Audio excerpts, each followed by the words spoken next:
بسم اللہ الرحمن الرحیم۔ السلام علیکم۔ لقد کان لکم فی رسول اللہ اسوۃ حسنہ۔ ربیع الاول کا مہینہ ہے۔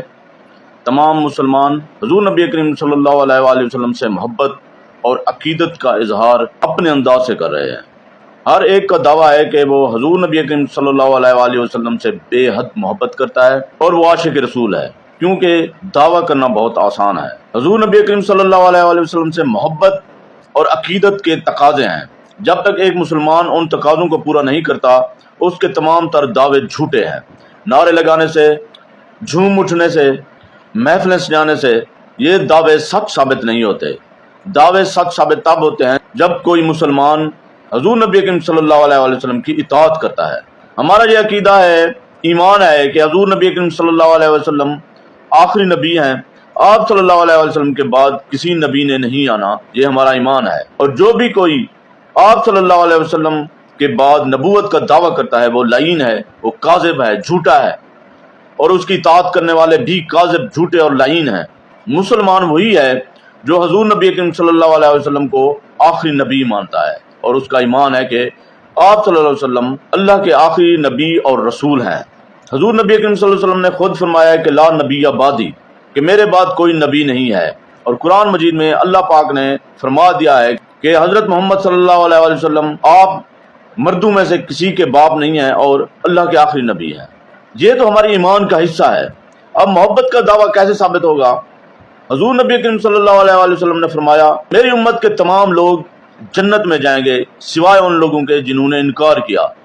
صحابہ کرام رضوان اللہ علیہ اجمعین نے دریافت کیا، یا رسول اللہ صلی اللہ علیہ وسلم انکار کرنے والے کون ہیں؟ آپ صلی اللہ علیہ وآلہ وسلم نے فرمایا، جنہوں نے میری اطاعت کی انہوں نے میری بات مانی اور وہ جنت میں جائیں گے، جنہوں نے میری اطاعت نہیں کی انہوں نے میری نافرمانی کی اور وہ جہنم میں جائیں گے۔ یہ بہت بڑی وعید ہے، بہت بڑی بات ہے۔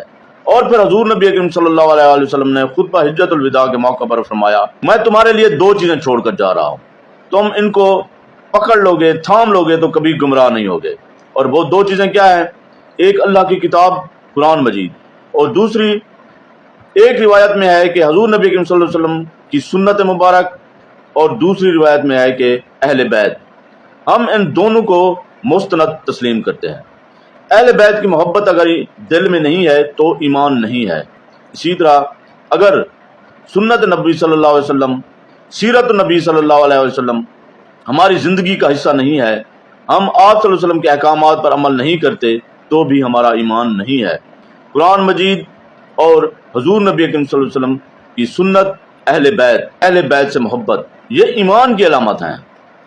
ہم کتنا قرآن پڑھتے ہیں، کتنا اس پر عمل کرتے ہیں، کتنا اس کو سمجھتے ہیں، یہ ہم نے اپنا خود جائزہ لینا ہے، اور اسی پر منحصر ہے کہ ہم حضور نبی کریم صلی اللہ علیہ وسلم سے کتنا محبت کرتے ہیں، آپ صلی اللہ علیہ وسلم کی اطاعت کتنا کرتے ہیں، آپ صلی اللہ علیہ وسلم کے احکامات پر عمل کتنا کرتے ہیں، سیرت النبی کی روشنی ہماری زندگیوں میں کتنا ہے۔ یہ بتاتا ہے کہ ہمیں آپ صلی اللہ علیہ وسلم سے کتنی محبت ہے۔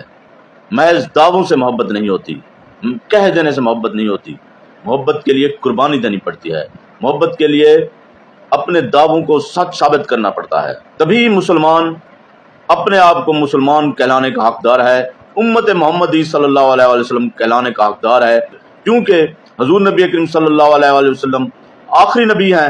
اور پھر فلسفہ ختم نبوت یہ بیان کرتا ہے کہ حضور نبی کریم صلی اللہ علیہ وسلم نے اپنی ذمہ داری، اپنی وراثت جو نبوت کی تھی اور جو دین کی ترویج کا بار گراں تھا، وہ اپنی امت کے کندھوں پر ڈال دیا ہے۔ اگر ہم دین کی ترویج کے لیے کام نہیں کرتے، دین کی سربلندی کے لیے کام نہیں کرتے، دین کو حکمرانی دلانے کے لیے کام نہیں کرتے، ان لوگوں کا ساتھ نہیں دیتے جو دین کی سربلندی کے لیے کام کر رہے ہیں، تو پھر ہمارے تمام تر عشق رسول صلی اللہ علیہ وسلم کے دعوے جھوٹے ہیں، کیونکہ حضور نبی کریم صلی اللہ علیہ وسلم کی زندگی کا مقصد صرف اور صرف دین اسلام کی سربلندی تھا۔